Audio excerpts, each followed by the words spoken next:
Meeting through Skype with Rossi from Dating in the Dark.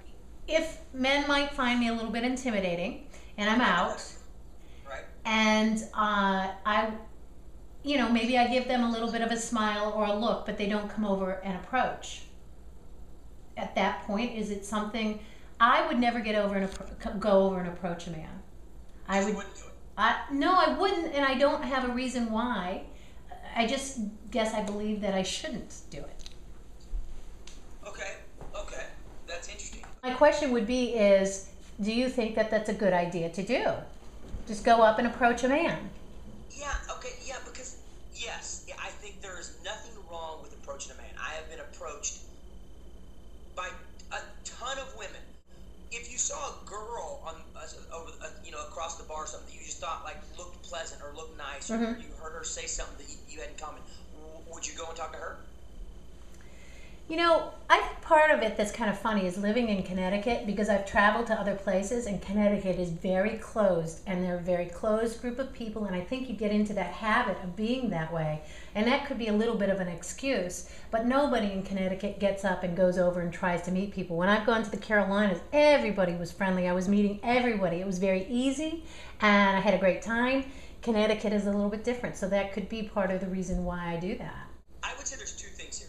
One is if you are dead set on not going up to a guy and approaching him, no matter what the cause or how cute you think he is or nice or whatever, then I would say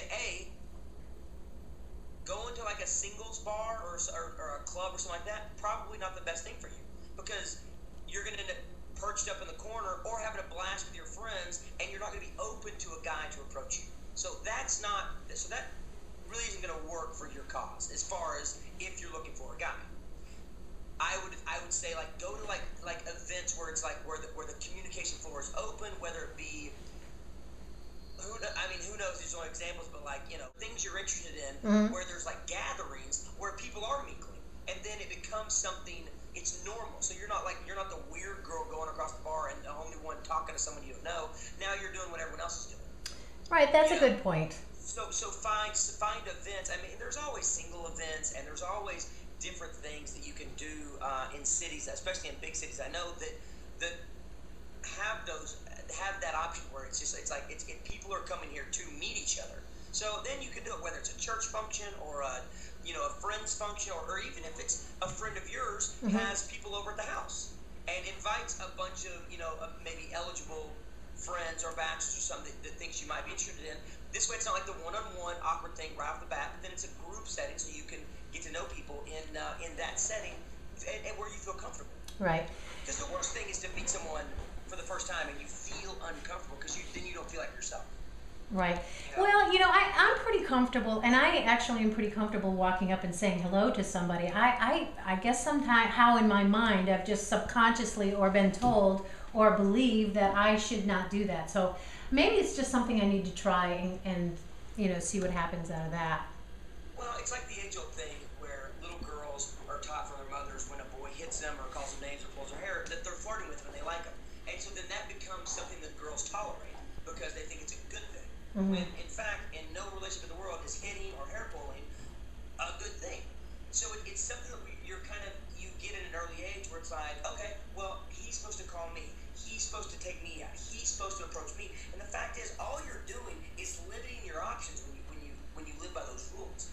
If you break down all those barriers and you open up to, I'm a nice person. I like people. I just want to get to know whoever as a friend, or if it turns into something great, Hmm. then you go in and it opens up your options. Because let's be honest, like work and men and women and everything, it's a numbers game. The more people you meet and the more guys or dates you go out on, or the more opportunities you have, the better chance you find of finding a good guy, as opposed to talking to three guys and finding like the best of the three guys, and overall he ends up being a jerk. But if you would have talked to 30 guys, you'd been like, oh my gosh, that guy would never have been my top Right. 10. Yeah, and I think that's, again, I think that's one of my biggest problems is